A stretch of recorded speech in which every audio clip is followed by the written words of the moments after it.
has been an idea that I would be validated in my bank for the last 1 year.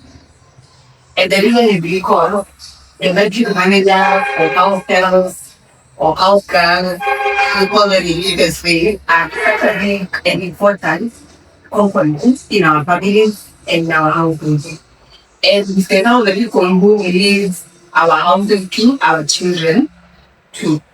So the concept is about providing basic hygiene and nutrition training programs to our households and our electric managers because this people will be there cooking your food, cleaning all day, boiling your water or not.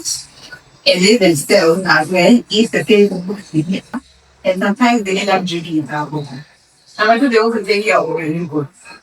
And your newborn is a very, they're small beings, they're delicate, and they need to be really taken care of to ensure that they're healthy, they're growing, no infections, no diarrhea, and that kind of thing.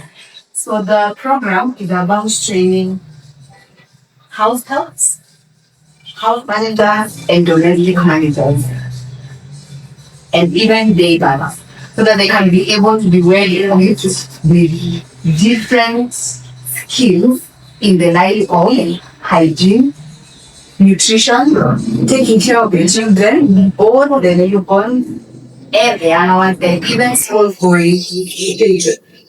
So sign up your house guard, your house manager, your domestic manager, your day back for this training program, and it will be running for just only 4 hours. So it will make your house manager TikTok. So you don't have to go through the whole process of your one who has to tell her, things have to be this way, this is the way you boil water, this is how you clean a child, you wipe their bum this way, and such kind of things. So sign up again.